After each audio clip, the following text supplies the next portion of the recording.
Show that brings you all the results, news, and online shenanigans that make being online a good time. We'd like to say thank you to Fly Racing for their support of Seat Time. Please go check them out at flyracing.com.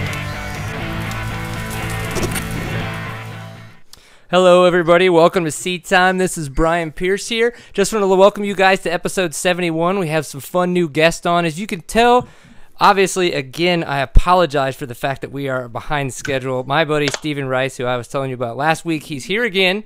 He's actually able to talk this time. He's going to give us some feedback as we go through all this stuff. And he's actually running the controls, so we'll kind of see how this goes. It's going to be interesting. As you could tell, I'm back on the couch. I've got my microphone here set up. So this may be something you guys see more of. This may be something you guys see absolutely no more of. We're going to kind of see how it goes as we move forward. I've got my trusty four-wheeler here.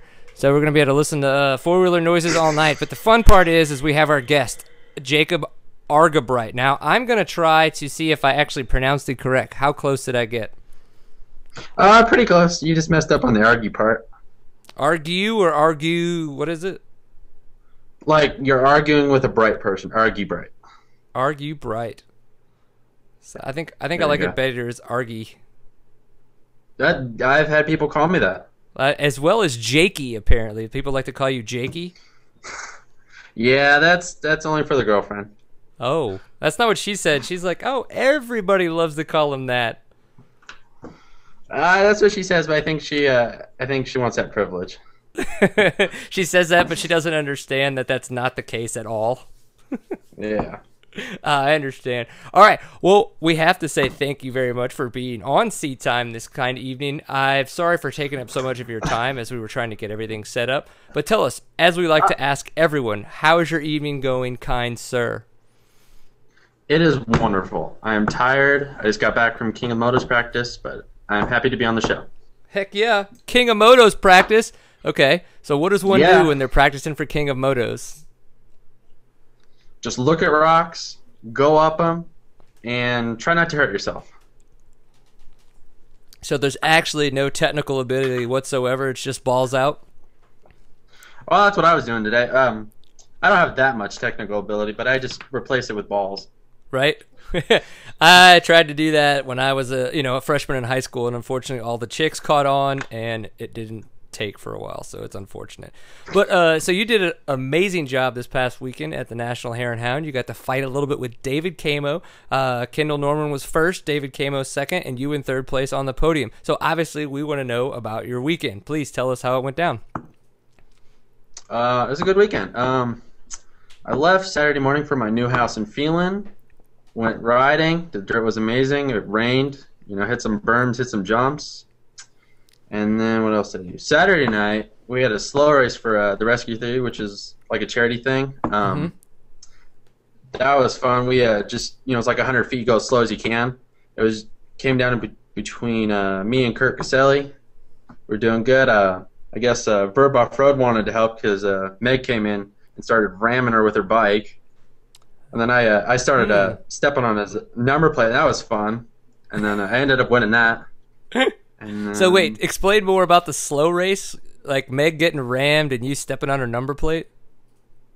Oh, no, I was stepping on Kurt's number plate. Well, so, it was me, Kurt. We were cutting each other off, going all slow. And, I wasn't doing too well, so she came to the rescue and helped me out and started just, ramming it. Just. Aha. This is much more interesting now. So what I'm getting here is that this is where you kind of stand up on the bike and try to see who can go the slowest? Is that what I'm... Yeah, without putting your foot down. There it is. There it is. I was just trying to have a visual, figure it out, Yeah. I could pick Kurt Caselli. That's easy. I know what he looks like, but I'm just trying to picture you guys going as slow as possible. I think it's a little bit more interesting. So what do you think the longest amount of time you could stand on your bike without putting your foot down? Probably a minute. A minute? And that's full on track stand? Or is that, kind of a little bit of momentum trying to move back and forth? A little bit of momentum. I mean, at a pause, probably 30 seconds, and then I'd lose it. Right. I think you need to practice with some of the track guys, the velodrome, cyclists, because those dudes, man, I don't know. They could get in a track stand and just hang there forever. Yeah. Nothing? Hello? So Yeah. When was the last time Oh, that yeah. you actually wore spandex? Spandex. Since we're talking about Never. cyclists. Like a full spandex or like? I mean, I've maybe never last worn full night. Spandex. I don't know how crazy last night got for you, but No. you know, I mean, Well, actually, I wore spandex pants today under my gear. hey, that's a start. Okay. Do you prefer chamois or no chamois in your spandex cycling shorts? Chamois. So with a chamois. Okay, so that's good. There's guys out there that like totally wear just their underwear, like cotton underwear. There's no way in hell I could ever ride like that. What do you I mean, would you ever try to ride like that? No way, man. I get such bad monkey butt.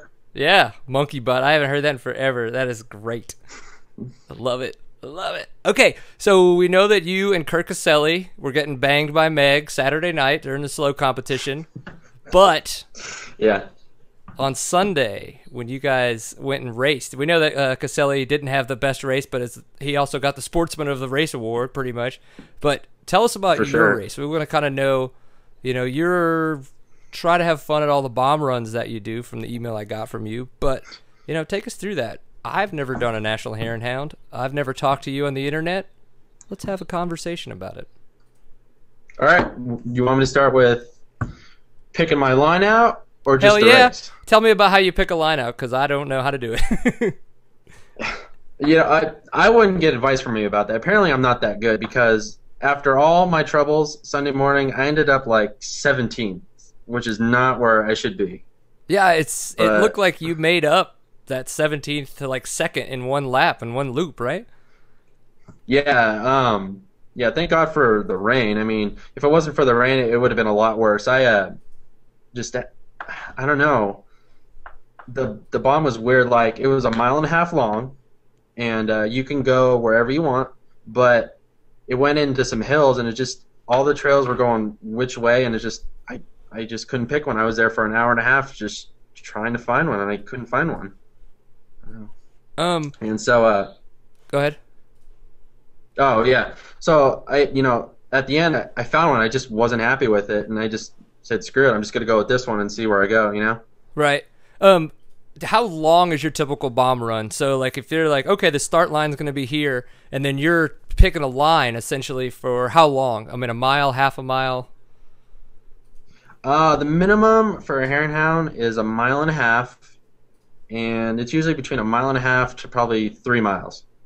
Okay. And so for that mile and a half to 3 miles, I mean, you're walking that whole time trying to figure out where all the, divots are at and the creek beds and stuff, big rocks that would kill you, like kind of a situation? Yeah, pretty much. you Yeah, don't wanna if we die. can ride it. Yeah, if we can ride it, I go out and move rocks. Is you got to be pinned. If you're not pinned, then you're not going to get that whole shot, and that whole shot means everything. Right. Did you happen to watch Bo Cottonen's video from this past weekend? Yeah, it was pretty awesome. Did you who was the two-stroke rider that he actually had the helmet cam footage of on the bomb run? Skylar House. Okay. Did you notice, I guess about 10 seconds into the bomb run, the guy that hits the rock and goes over the handlebars? Yeah, that was gnarly. I thought that was Kurt for a while, but it's not. It was Nick Thompson. That was crazy. Dude, was that guy okay? Because I didn't know about that until I watched that video, and I'm sitting there jaw dropped about that. I was like, oh my gosh, that looks serious. Yeah, he I don't know what exactly. He had a compound fracture in his forearm or something like that. Oh. It was gnarly.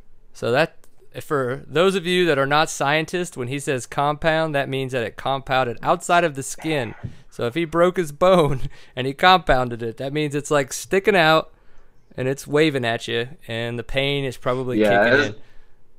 Yeah, that's bad. Have you ever compounded a bone before?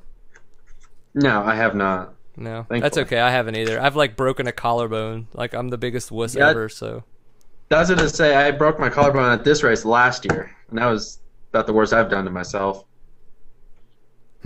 that's okay. I'm pretty sure Meg's got some ideas for you. She's just gonna beat you down. Mm-hmm. That's it. What? Hello? Yeah, we're here. Okay, so now you've got your line semi-picked out because you're kind of like, I'm not feeling too good about it, but take us through the rest of, trying to figure out the race and moving forward. Okay, so I got my bomb line, got on the line, did the riders meeting. We went. I got a first kick start, thankfully. And actually, at this race, it didn't really matter too much because the dirt was like brown. It was perfect. But got out, got to 17th or something like that, and then we got past the bomb. We got on the trail. I saw Kendall, and to the left of us, there was just a line of people. The people in front of us. Right. And I followed him when we just started picking people off. We were going through the rocks, just trying to hold on and not fall. But got up to, I think, before I lost Kendall, what did I get? I got up to like 4th or 3rd, and that was in like 5-10 miles. So. And that was on. And which loop was that on? The first loop. Oh, that was on the first loop. Okay, man, that's awesome that you guys were able to do that so early on. Yeah, it was good. And then the guy we're talking about, Skyler, I got behind him, and I just couldn't get around him in this one canyon, and I ended up bumping bars a little bit with him. I felt bad, but of course. And then yeah. I'm not typically a dirty racer, so I felt a little bad. But then I got around him, and then sponsors. That's okay. We'll talk about your hair a little bit. Yeah, I desperately need a haircut. I mean, I was going to say something, but it's not my place. But now that we brought it up, so. No, it's all good. So I got around Skylar, kept going. Who was I behind them? Oh, I got around David around downhill, and then after that I was in second till the pits. And dirt was awesome. I was having a good time. And then we got to this one area called Cougar Buttes, which is just massive boulders. And is that kind of like all the cougars in California? Oh, they have massive boulders? Yeah. Rare. But Max says I need to turn my hat back around. Hold on. Is your mom sitting over there, by the way, or is that really Meg that keeps... No, she's actually like 100 feet from me. She's not in the same room, though. That's a really big room. Yeah, it's a big room. So, what was I saying? Where was that? Oh, we were talking about the canyon. The Cougars boulders. Cougars. Oh, yeah. The Cougar Buttes boulders. Giant boulders. So I was going down a hill. I just lost the front end, and I ended up endoing. It knocked my marbles around a little bit, so it took me a little bit to get back on. So I got back on, I got going, and as soon as I got going, David Camel comes around and passes me. So I'm like, shoot. I'm mad. Because I was in second most of the race. So I'm amped up. So we got, I think, around 15 miles to go back to camp. So we get going, and I start following him, and I don't want to let him go. I want to get him. Yeah. And so we get to Anderson, which is another campground like Cougar Buttes, and I just go inside to outside, and I get around him. So I'm like, yeah. So I keep going, and then what happened? Oh yeah. So we got to this downhill. I took the right side, which was way slower. He took the left side and just bonsai'd past me. We had once he got around, we had 5 miles to go, and if he would have made a mistake, I would have got him. But he was riding really good, and I couldn't do it. I'm a little mad about it, but I was just really close. Yeah. So in that situation, though, I mean, was it really? I mean, it's kind of hard to say. Was he out riding you? Was he picking better lines than you? What do you really think it was that you could have done different? Now that you've had a chance to look back on it.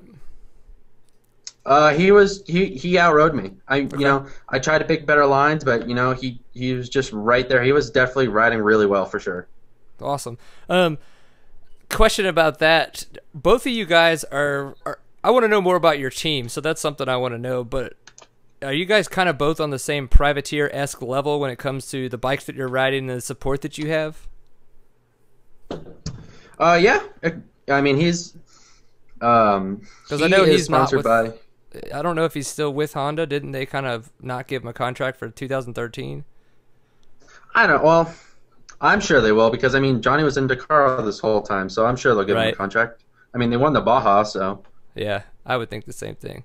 Okay, finish up the rest about your race, and then we want to know more about your 2013 team and all your kind of sponsors and stuff. So finish up. Tell me how it was coming into the podium, last loop. Oh my gosh, third place.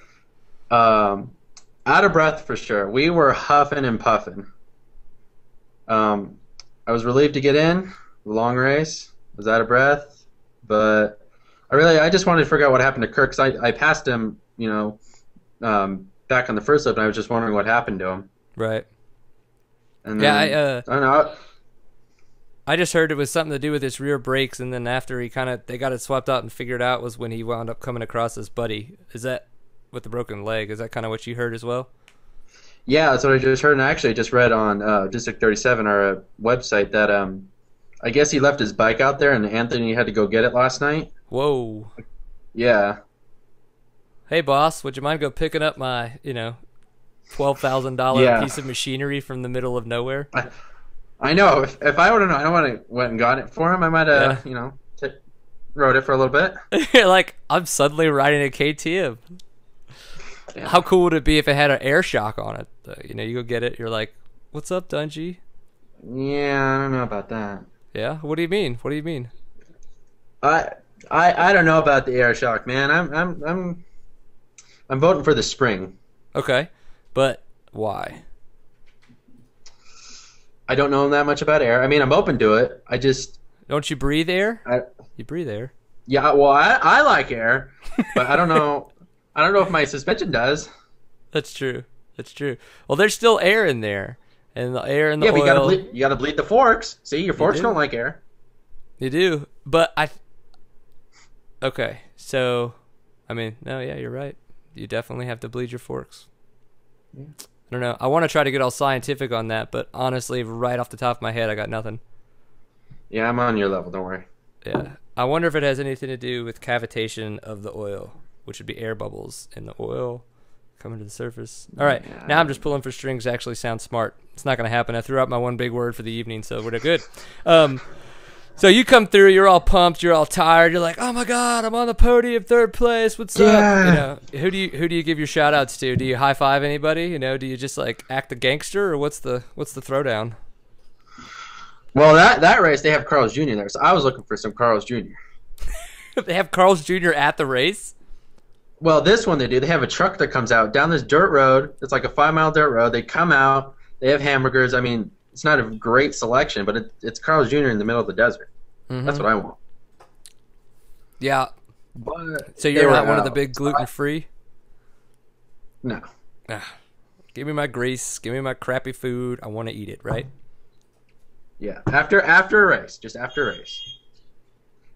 I don't know. Did that hurt your ears? Yeah. You hear that? Yeah, what is that? That's my 5-month-old's little. This is his little 4-wheeler, and it's got little. It's like a little Power Wheels, but without the power. So it's just the wheels, and it's got like little noises for him. Should ride it around. So hey, don't you test me. But I figure for right now, because of the fact that I don't sound, I guess, interesting enough, I've got to come up with fun little buttons to push. So. Hey, I think you're interesting. Thank you, buddy. Can you see it on here? Yeah, I put it more on the screen. I can barely see it. There you go. Yeah. For anybody that's wondering, Jacob actually has a little bit of a different view than the one that you guys have. I know that everyone who's watching live or that's watching this or listening to on the podcast can actually see my hand resting on it, but Jacob doesn't have the same view. So sometimes, the view he has is actually of me not having pants on. So wait, am I supposed to see you? No, you're seeing me. You should be able to. Okay, yeah. I lied to him. It's actually a picture of me nude. That's just what I'm sending over to him the whole time, so that way it's a little bit more interesting, right? Yeah. Yeah, it's keeping me interested. If nothing else. Holy shit! Someone joined us. Oh! What is up? I'm not gonna lie. This night is gonna be a long, interesting one for sure. Hey, Steven, I think when... hey, Brad, are you there? Oh. Well, it looks like he joined. Talk. You. Oh, interestingly nice. All right. Brad's here, so obviously this is going to get really interesting as we go forward. Jacob, don't go anywhere because we want you guys to keep talking about each other and make fun of each other for, the weekend as things go on. But I'm going to take a quick break to say thank you very much to one of our partners. Obviously, this is Seat Time, and this year for 2013, Seat Time is brought to you by Fly Racing. You can check out Fly Racing at flyracing.com. Yeah. I think all of you guys are Fly guys, right? Yeah, I just joined Fly this year. I'm stoked on it. Hell yeah. And then Mr. Bakken, are you still in Fly? Look at that shirt. Hell yeah, you are. Okay, so one of the nice little things that just came out that I wanted to tell you guys about with Fly Racing is their new Pro chest protector. Now, this is an actual chest protector because there's a difference between chest protectors, which can actually protect your chest and your back from actual dirt and rocks and things that can hurt you, opposed to a roost deflector, which isn't as thick and it doesn't have the same protection as an actual chest protector would have. So I want to tell you guys about this because it's very neat that they've come into a partnership with Liat, and so Liat is designing, developing all of these new products, and Fly is doing all the awesome design work on there. So it's a really neat partnership that they have. What's really cool about this is the fact that it's because of the fact that they're doing this with Liat, everything works together. So if you were to get the Fly Racing Valor neck brace, which is designed and developed by Liat, it would be able to work with the new Adventure neck brace or the Adventure chest protector, and you are set. I tested this thing out a little bit this past weekend. What I liked about it is very, very adjustable. I have a very odd-shaped chest and really long arms, very easily adjustable. I was able to figure out how it needed to fit me within about 5 minutes, and then I was able to put on the Liat neck brace, the Valor Fly Racing neck brace, and boom, it attaches with the neat little attachments that they have there, so that you don't have to have all the extra Liat straps. Very, very fun, very, very cool. Everybody should go check it out, flyracing.com. We obviously appreciate them for their support, so very, very cool to have them on the show, and we will have them on the show for the rest of the year. So it's fantastic time, fantastic time. The reason why I keep taking my headphones off for some of you guys is because I get mad feedback when we're trying to figure it out. All right, so Jacob was on the West Coast this year, and now we've got Brad Bakken, who is on the East Coast, and you just raced the Burnt Gin Hare Scramble, which was round 1 of the Eastern Hare Scramble series. So tell us a little about how that went down for you.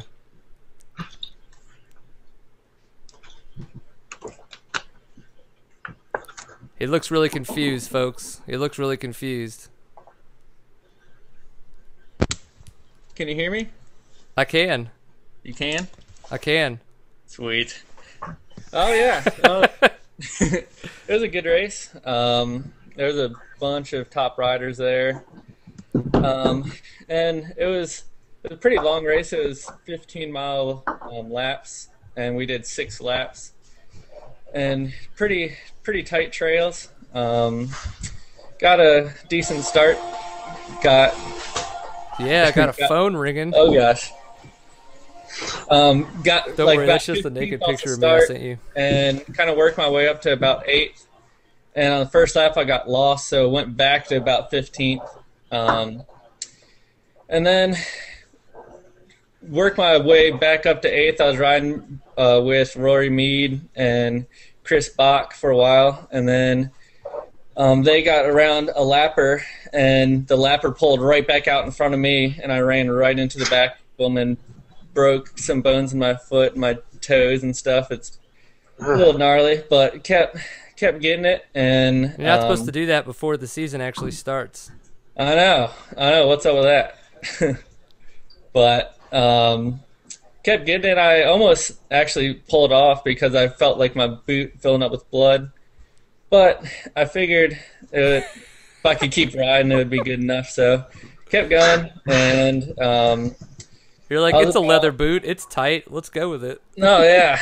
I just got my fresh set of Garnets the day before, so I'm lucky I had those guys on. And then going into the last lap, I was in 6th behind Bach, and I was about 56 seconds behind him. I called up to him with about a mile to go, and actually ran into his back tire in a tight section and tipped over, and got back up and caught back up to him with about like 3 turns to go and couldn't really make anything happen. But Right. I was pumped with getting a 6 for the first race with a stacked field. There's some good guys behind me, so I'm happy. Yeah, no, I mean, it sounds like you had quite a lot going on. So the fact that you got the result that you did out of that is actually quite amazing. Now, I'm going to kind of go back and forth with this. So, Jacob, did you actually get to see some of the guys that were out at this hare scramble this past weekend on the East Coast? No, I did not. That's okay. But I'm going to tell you because I'm going to fill you in on this. It pretty much was All right, fill me in. the unofficial start to the GNCC series. I think everybody was there. They even had Mike Lafferty. They had Russell Bobbitt out there, Nick Farringer, Nice. Charlie Mullins come away with the win. There was a lot going on out there. It was pretty insane. Yeah, it was pretty much the top 10 in the XC1 class, then like probably about the top 8 in the XC2 class, and then a bunch of the National Enduro guys came out too. So it was a pretty stacked field. So tell us a little bit about how the terrain was out there. It was pretty fast. You would think it would get a little more sand whooped because it was in the sand, but it was more choppy than anything. Had probably about 10 miles of it was pretty dang fast, but there was quite a few tight sections that I liked because I'm more of an enduro guy. So. Right. But it was fun. Well, so the Burnt Gin, that's been going on for a while, actually, hasn't it? Yeah, it's been around for a while. It was one of I think it was the first National Hare Scramble last year also, so it was definitely the start to the season with everyone out there. Nice. Well, we were just about to start talking about the 2013 year, so we're going to kind of, like I said, I want to kind of go back and forth to figure out what everybody's kind of got going on their plates for 2013. So, Jacob, we want to know a little bit about everything that's going on for you in the West Coast and with your ride for 2013. Oh, I can barely hear you. What was that? Yeah, your ride, 2013. What's going on? My ride. Well, sponsored by Off-Road Support and Kauai of Simi Valley. They're big help. I will be doing the National Hare and Hand Series, Enduro Cross, and maybe ISDE. Oh, maybe ISDE. So does that mean that you're going to attempt to qualify in Idaho? Yes, it will. Awesome. Have you ridden there before? At a national, but not at the area we will be going to. Okay. I'm going to tell you right now, it's going to be the most fun 2 days of your life. I rode at the qualifier last year, and it's, absolutely amazing. My 27-hour drive to get there and to get home was interesting, to say the least. We were spaced out like crazy, but it was a ton of fun. It was super awesome. You're going to enjoy it. So I look forward to hearing about that because that's going to be, the first weekend in June, I believe? Yeah, something like that. But I'm super excited to do it, and I hope I qualify because I want to go to Italy for sure. Oh, dude, yeah, that's going to be awesome. Yeah. Like Italians on the beach, what's up? Right? Yeah, dude, I'm just excited for something I know because I know the ISD's been wet and East Coasty. I'm down with sand, which is what Italy is. So. Right. Yeah, no, and then it's in Argentina the year after that, so you could even, if you went and you did fantastic or you didn't qualify or whatever, you could then try for 2014 or go again, and you probably wind up having a lot more sand to play in. Yeah. I think Brad's over there breaking stuff on us. Yeah, I'm trying to get some headphones working. That's okay. Yeah, if anybody's wondering where we're getting some of that fun feedback, it's because of the fact that Brad's not wearing headphones. I was trying to rock my skull candies, but it didn't use the mic right when I used those, so switched it up. Can you hear me now? Yeah, I can hear you fantastically. Perfect. What about, could you hear me? Oh, yeah. Yeah, how do I sound? It's amazing on this end. Pretty much the best Tuesday night you've ever had on the internet? Pretty close.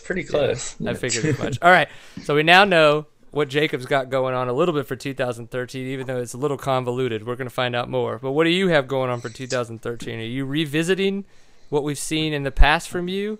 Or is there something new, things changing? What's going on? It's pretty much the same deal. I'm on the same team, the Omar Yamaha Reigns Riding University, offroadviking.com team, doing all the national enduros and then all the GNCCs. So pretty much the same deal as I've been doing. So looking forward to getting started doing this hare scramble this past weekend. I'm doing Sumpner Enduro this coming weekend. And then I think I have a weekend off and then start off the National Enduro Series in Georgia. Yeah? Are you going to be doing the J-Day down there in Florida? I'd like to. Man, those things look really cool.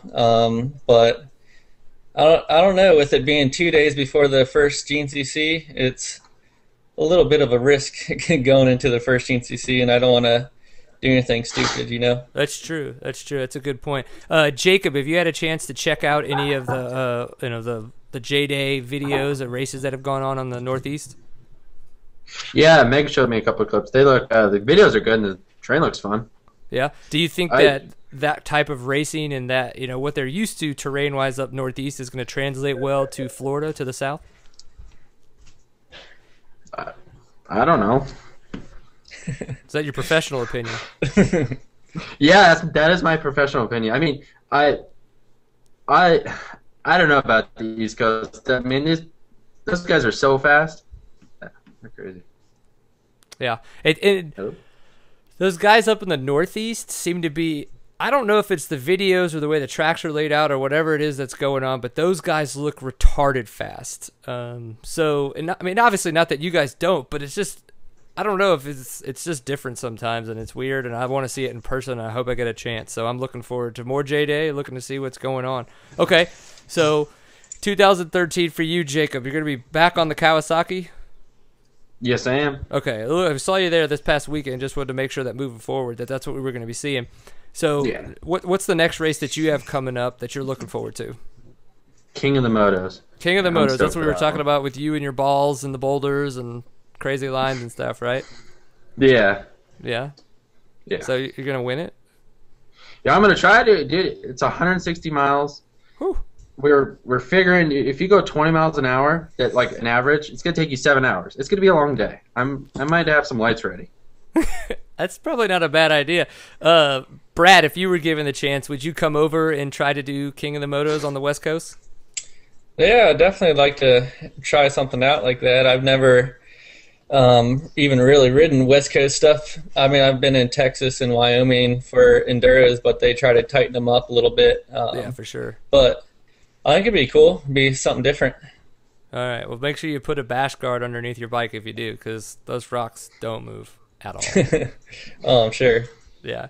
Of course, we have to say thank you to another one of our partners really quick because of the fact that they're awesome and we really appreciate all of their support.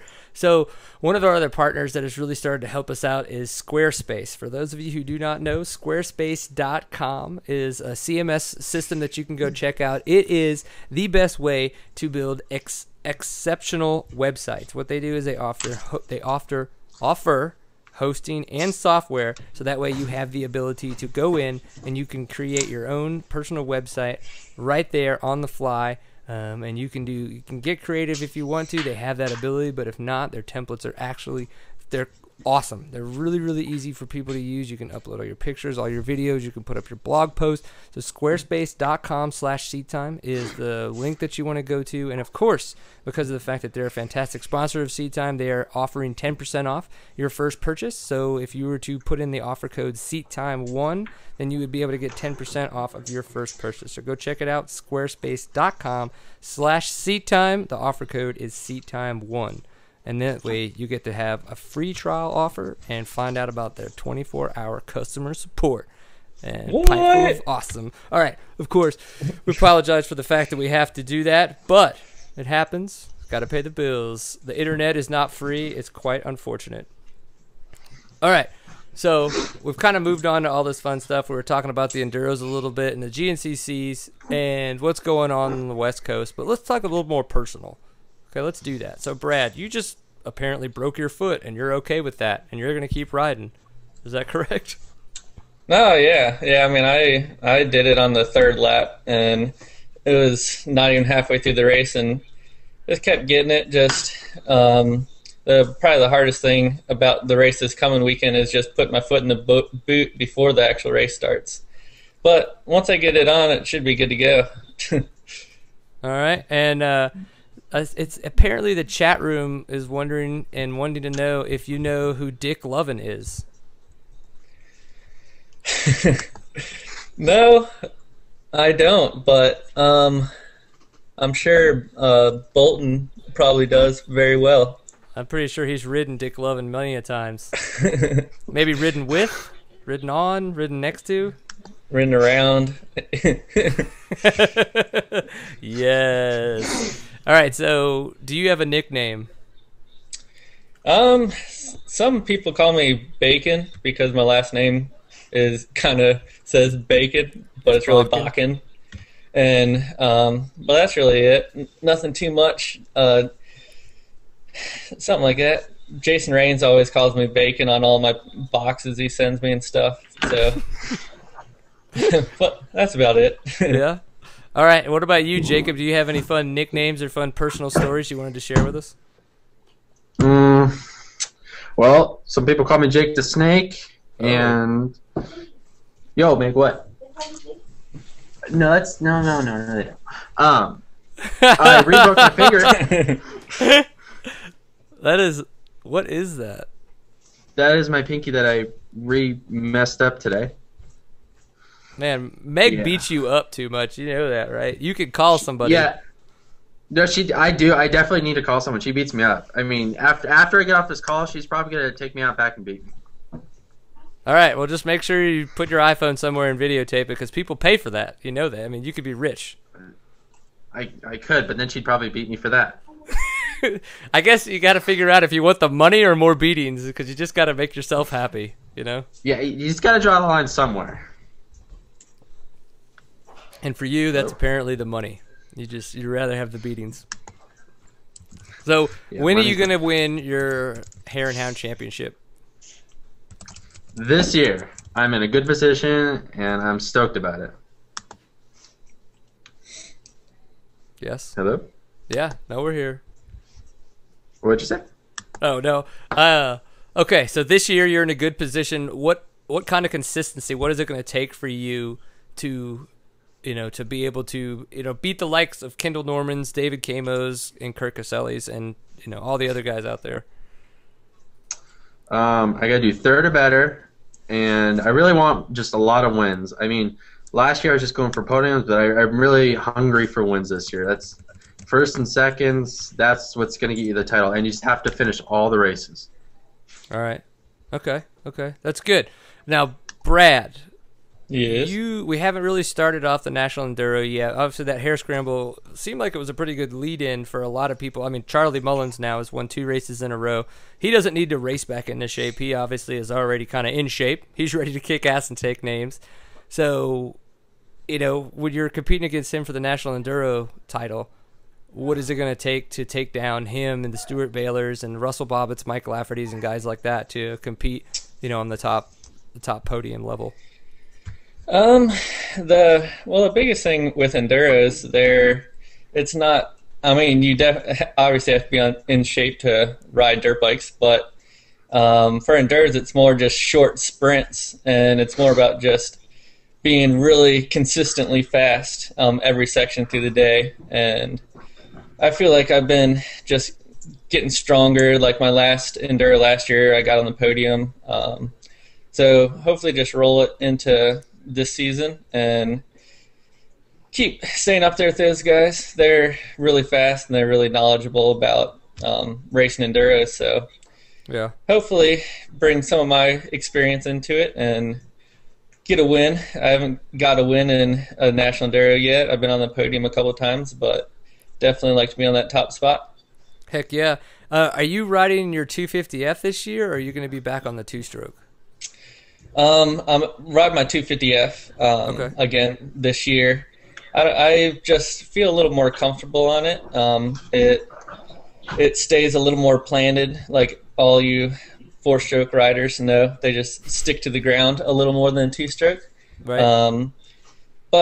And it's good because in enduros, it's not as how fast your bike will go. It's more about being nimble and really being able to wiggle your way through the trees.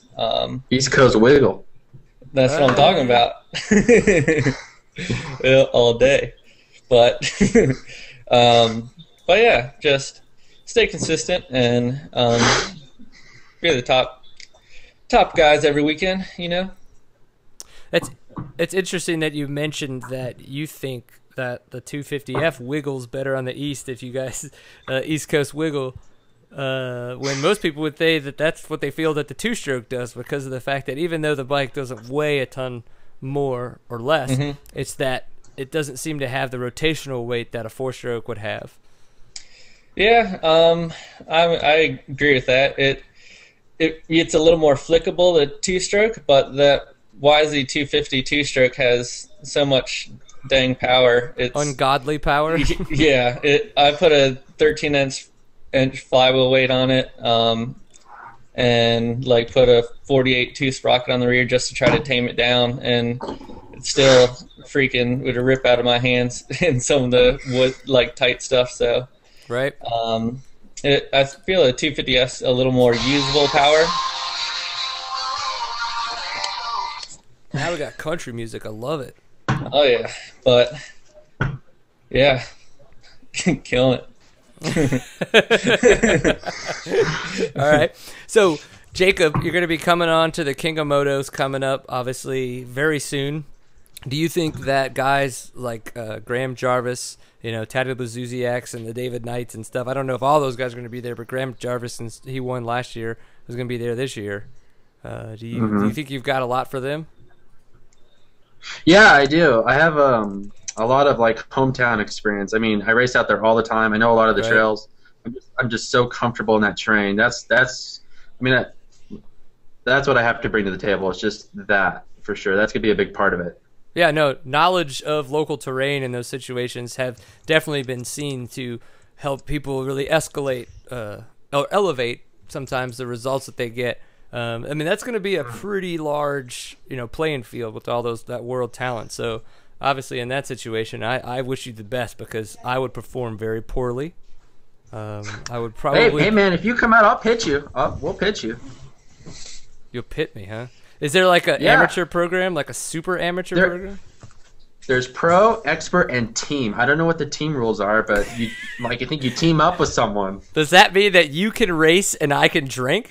Would that be fair? If that's what you want, sure. Yeah, that's the experience I'm coming to California for, so I can learn. I can drink in the desert. That's unfortunate. Just put some in your Camelback. Yeah, that's not safe. I mean, I know that. I know where that's going to lead.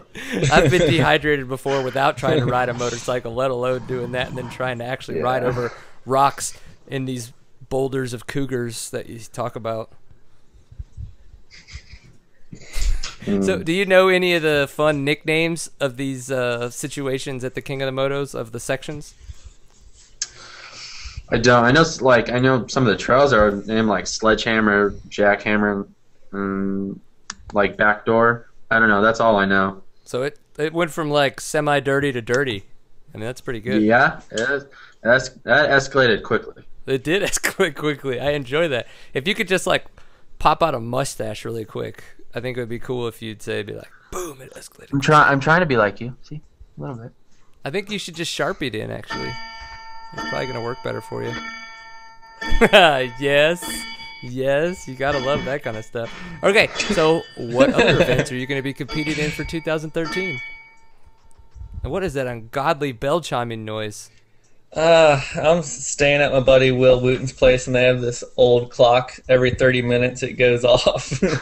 You're at Will Wooten's? Yeah. Hey! What's up, dude? When are you going to take some cool pictures of me? He can't hear you because I have my headphones in. Well, ask him. So when are you going to take some pictures of Brian? No, some cool pictures. Come on out. Cool pictures. Cool pictures. Cool I gotta look good. Like the ones you were talking about earlier, like the naked ones? Hey. Why you gotta judge me, man? Of course. I want naked ones. So why do you gotta judge me? I don't judge. This is a non-judgmental atmosphere. Yeah, you like my leather couch? It's so when you get sweaty, you stick more. Gross, but that's okay. So, you're at Will Wooten's house. What do you, how far away does he live from you? Well, he lives, like, I live up in Virginia, so Right. it's probably a good 6 hours, but there's the Sumter Enduro, or the Burnt Gin, was this past weekend, and then the Sumter Enduro is at the same location this coming weekend, so I'm just staying here. Nice. Yeah. Okay, so Sumter Enduro. Now we know it's coming up for you this coming weekend. And then we've got Georgia's going to be in, what, 2 or 3 weeks? Yeah, it's in 3 weekends. Okay. Yeah, So that's the weekend after Dallas Supercross. exactly. Okay. Yep, can't travel, but I'll be there at the bottom of a bottle somewhere. if nothing else. I'm trying to see if we've got any more questions in the chat room. So if anybody out there has some questions, go ahead and put them up on there so we can ask everybody. Good old Powhatan, Virginia. Oh, this is a good one. Okay, so for the East Coast guys, do most of you guys just ride out of your house, or do they need places to ride, like in the desert to go riding? What? Maybe this guy's a little confusing. Well, I just ride right from my house. Like, I have my shop in the back, and I have a little moto track behind my house, and then I actually have a trail that goes over to Brandon Bowling's house, and he has about a 6-mile loop over there. So I can ride a good like 20-some miles right from my house. So that's pretty awesome. Yeah, okay. So now Ryan Sanders actually helped me out a little bit with it. He's saying, for them, they've got to drive like 2 hours to kind of get out to places to go ride and stuff like that. So for you, it is a little bit easier than obviously, having to worry about 2 hours. Yeah. I have like a good 5 riding spots that are within 20, 30 minutes from my house. So it makes it nice. It would kind of suck to have to drive 2 hours to go ride. Yeah, I definitely don't have anything that close. I have to drive probably about 45 minutes to an hour just to get on the bike. But Yeah. What about you, Jacob? Do you have desert right there on the West Coast next to you? I do now. I used to not. I used to have to drive an hour and a half to the desert or any motocross track, but now I can just ride out of my house. So I'm stoked pretty about that. I can awesome. just. Yeah, dude, I have amazing trails too. I'm still figuring it out, but like it just rained, so I was just out there just doing figure eights and turns all weekend. Right. Well, what city is it that you live close to again? Feeling? Feeling. What was you had a slogan earlier that you were telling me about? What was it? Oh, people always ask me, "Are you feeling high?" Feeling high. Now, is that because of the elevation? I mean, is it just, are you guys high in elevation? I think it's more for the name. And the high school is called Feeling High. Now I see. Now, yep, totally get it. Are you feeling me, man? I'm feeling you, man. It's gonna escalate quickly here in a second. All right, we got a question here for Jake. How it feels to be so good that he can race an endurocross night race with no lights? I mean, it feels awesome. I knew the course. I mean, it's just awesome. I had no clue what I was doing. It just kind of balls out. It's the last race of the night. No one cares. You just got to do it. Yeah. So, now my question for this question is, what is he talking about? He is talking about the last round of the Endurocross Series in 2012 in Las Vegas. You rode it without a headlight? Yeah, I actually wasn't even supposed to be in the race, but I know the guys at the Baja Designs, and they just first they put a mountain bike light on, and then it I had to have a cord come up, and I ripped the cord out. So for like the last 3 laps, I just rode without a light. You rode without a light on that course? Yeah, I did. And Bakken's over there riding around with a broken foot in his boot. Y'all are dumb. I mean, it's just that's retarded. What did I tell you? That's true. We did have this conversation. I mean, no, seriously, that's really impressive because I did watch that course on the TV or on the internet on my TV because that's how I do it. And I was afraid to go walk and get another beer because I thought I was going to trip on a rock in my living room. So the fact that you rode that without a headlight is pretty damn impressive. Yeah, dude, and you couldn't see me get stuck in the rocks, so it's all good. Yeah, honestly, you didn't do those laps, did you? You just sat at the starting line once the light went out, and you're like, no, I rode them. Yeah, I rode them. Yeah, I mean, you couldn't tell, so. Yeah, I was there. You weren't. Shut up.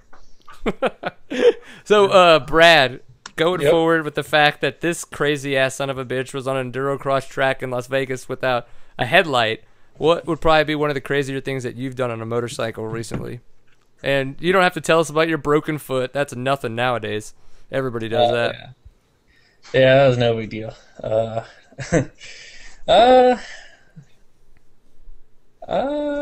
don't know.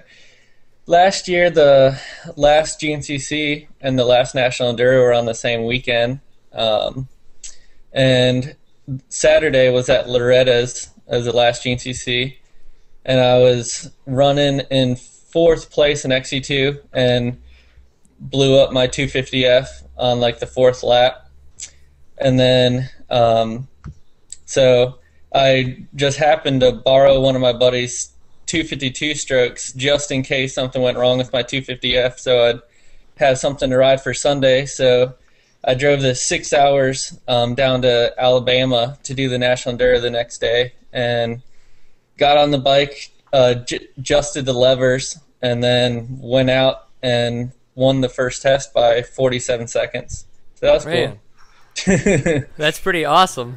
So it was more like I just kind of said, screw it, I'm just going to pin it and see what happens. And it worked out. Yeah. I actually have a question for you because I raced the Cycle N Enduro, the TSEC season opener this past weekend, and I had a lot of trouble actually kind of getting my groove, if you will, in the first 2 rounds or first 2 tests. You know, in the 3rd and 4th, I did a lot better, but I kind of talked to Brian Story, the guy at the AA behind me. I was like, this is where I feel like I'm having problems, and I feel like I'm not carrying speed well enough. When you get done with a test and you're just like, that wasn't 100%, but you don't know where to make the change to go faster, do you have a mental conversation with yourself, or is that a conversation you have like with your dad about riding techniques, or maybe your mechanic? Who do you go to kind of make those changes and make things happen? Usually I kind of try to think to myself what I did wrong in the section and what I need to focus on doing better in the following test. Because actually at the last Enduro I was talking about, I did really well in the first test, and then the second test, actually me and a lapper crashed into me, and I got stuck underneath his bike for a while. And he actually had to pick his bike and my bike off of me, and I knew I lost a ton of time in that test, and it was like a huge bummer. I got like 12th, I think, in that test. Right.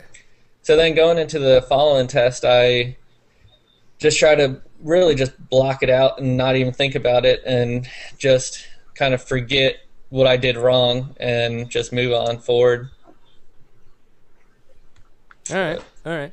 I know I was having a lot of problems with entry speed into the corners, and then of course through entry speed you realize then that your exit speed is not really being kept up and stuff. So it was kind of one of those, once I talked to Brian behind me, about it behind me, it was kind of like, oh, that's what I need to work on. Yeah, you heard that right, Jacob. He was behind me. Did you like it? Hey, I mean, I'm not gonna lie, he's passed me a couple times, and it's always been fun to watch him come from behind to in front. You know what I mean? Yeah, I know what you mean. Yeah. Yeah. Oh, I'm just reading things that make me laugh. I apologize. Okay, so quickly, and not because I need to do it quickly, but because of the fact that we have almost reached our hour limit for the fact that I don't like to keep these guys from their Brian. lives too much. What? You know, I've been kind of waiting this whole episode to hear if, the one question, which is better, East or West? And you haven't asked it. Okay. I was Which is preparing better, for East it, or the whole. West? Which you know? is better than East or West? I'm gonna say West, but I went to GNCC once and I got lapped, so I stay out of their territory. Right. Well, okay. Why is that? Because there's nothing slow like that out here. I mean, there's trees, but it's just not the same.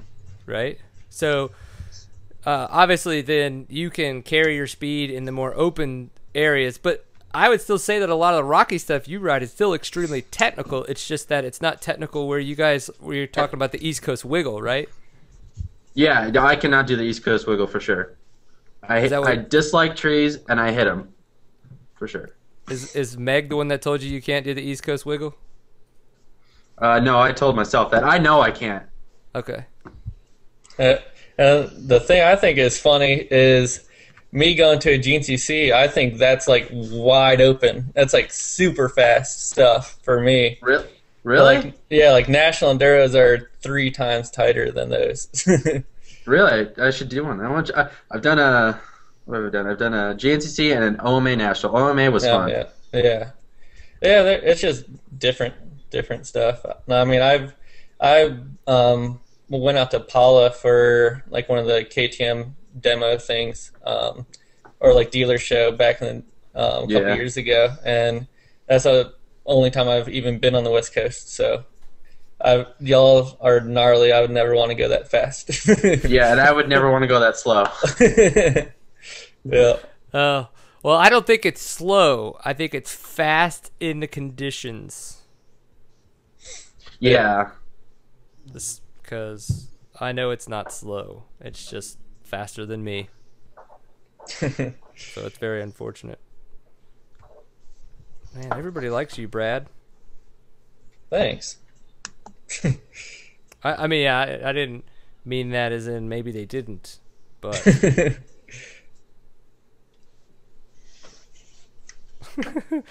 Sorry. People are like, hey, this guy should come ride with us. How was, your time last night with us? It's quite interesting. Okay, so I want to thank another one of our partners here at Seat Time, Powersport Graphics. So if you were to find them on the internet, it would be ridepg.com. They have a new feature that they've been pushing and that they would like to tell you guys about. It is their ready-to-ship option. So if you were to go find a kit that you really liked on their website, you go grab this guy, you're like, hey, I'm going to pick the ready-to-ship option. You know what that's going to do? That's going to save you 40% off of the price if you were to do custom logos and try to get everything, super pimped out with maybe your dad's auto parts store or something like that. You don't need that. You just go in there, save 40%, then your dad doesn't have to pay for it, and you save a lot of money. So RidePG, we obviously thank them very much for the support of Seat Time. Please go check them out, ridepg.com. Tell them Seat Time sent you. Say, Patrick, hi, what's up? Enjoy a pint full of awesome. Thank you for the awesome 40% off of the stickers kit. So thank you, RidePG. All right, I want to give you guys your chance now, not your choice, your chance to tell us where we can find you guys on the social internet media, and then of course just what you're looking forward to. Just this is your last minute to shine. I'm going to start with Brad because East Coast is later time wise. I don't it's change as much, but 10:20 here. Yeah. Well, everyone can look me up on Twitter at just Brad T. Bakken. What's the T for? My middle name, Thomas. Thomas? Oh, yeah. Brad Thomas? My mom calls me BT, so I guess that's a nickname. And then my Instagram is, I don't even know, I have to look it up. It's Brad_Bakken. And then my just Facebook, Brad Bakken. So You can find me there. I try to post cool stuff, but who knows? Right? So maybe kind of cool stuff every now and again? Yeah, like here and there, once a week or so. I like it. All right. Then what are you looking we might have kind of already touched on this but a little bit, but what are you looking forward to? 2013, what's going to make it freaking badass and awesome? Really, I'm just looking forward to starting the enduros off in these next couple weeks. And then just get started. I think a race almost every single weekend till the end of April. So just get her started, have some fun, and just try not to get hurt. Again. Yeah. One more. Cool. All right, Jacob, your turn. We want all your information. Yo. And what the hell? We know you're looking forward to King of the Motos, but where can we find you on the internet and see those awesome censored naked pictures? Well, you can find out all my censored naked pictures on Instagram and Facebook. Not into Twitter. It's just too complicated for me. You can find me at Facebook at Argubright911, and then same for Instagram at Argubright911. And I try to be cool on Instagram. Post all those cool. Oh, I should do that. I try to be cool. Check out my technology, guys. Oh. I can barely get on this thing, but that's okay. Yeah. So I know I try to post cool pictures, but I'm just not that cool, like Brad over there. Yeah. How many followers do you have? Instagram on Slack, and I'm like 280 some, and Let's see what I have. Twitter is like 550 some. What are you rocking there, Jacob? We saw you do that. Yes. 563 on Instagram. I don't know about Awesome. Twitter. I don't How even about know that? 563 people. What? That's What a is that? penguin doing the Bernie all day. What? It looks like a dog with a pumpkin up its ass. Oh, yeah. We're having Instagrams wars now here. Hold on. East versus West. What's up? All right, here we go. This is the challenge. You guys put up pictures, and I'll see if I can guess what it is. There's a picture from Loretta's. Oh, The first I kind of want to. double step turn. I want to. What Hold on, let me go to my photos. is that? Is that two people on one bike? It is. Me and my friend Levi did a full lap of enduro cross on one bike. That's pretty gnarly. Yeah. Since one of those guys So- couldn't stand up, was his balls extremely black and blue? I didn't want to ask him. Okay, so here's this. I don't know if you can see it. That's us going up the tires. Yeah. Now the aftermath. I was in front, thankfully. I wasn't getting it.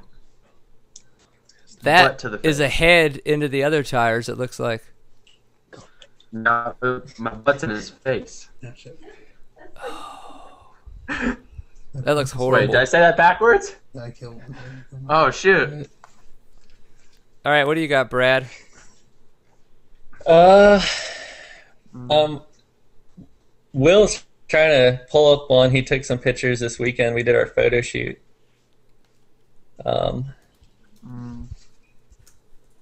Here, I killed the brightness. Let's see if it worked. got some arm swag. Oh, arm swag. Oh, It's straight up like you're in Philly or something, man. I'm trying. Those dudes are gnarly. All right, Is well, it I my can turn? tell you that if I were to try to bring up any of my Instagram right now, it would be my 5-month-old son Holy cow. and my mustache and some other fun things that probably not many people want to pay attention to. That's why I don't have too many friends on Instagram. It's unfortunate, but it's true. That's okay. So I'm going to be friends with people one day, though. All right. For those of you that are still with us, you have been watching Seat Time. Where you can find Seat Time on the internet is seattime.co. That is the URL where you can find this show. If you want to find us on Facebook, it is facebook.com/seattime. And of course, we're on Twitter, seattime_co, and Instagram is just regular old Seat Time. It's pretty easy. It's not too much. So definitely thank you guys for being on the show. It's been so much fun. Brad, I'm really glad that you were able to get on. Jacob, I appreciate the fact that you let Meg, beat you up the whole time while you were there. That's fun. No, I really appreciate it. Thanks for having me, man. Yeah, no, it's been a first for both of you guys. Brad, we've talked in a while, but it's first time live. Jacob, first time for you. But we have to do it again. I want you guys to have the best luck as possible at all your races coming up. And please, just keep us updated on it and let us know when you want to come on the show so we can talk about all the awesomeness. Word? Yeah, thank you. Word. I'm glad I was able to get on here about 15 minutes late. That's okay. I'm pretty sure it was Will Wooten that was fucking you up the whole time. Yeah, he was holding me down, That son of a bitch. It's like, let go of my balls, man. I'm just trying to get online. But Jacob, Literally. don't let Megan beat you up too much, okay? All right, I'm not sure what to do with my hands. I'm pretty sure we could come up with something, though. It's all right. Yeah. All right. Seat time. Always enjoy a pint full of awesome. We'll see you guys later. Next time, we'll be back. Tuesday, episode 72. Yeah. Peace. Boo!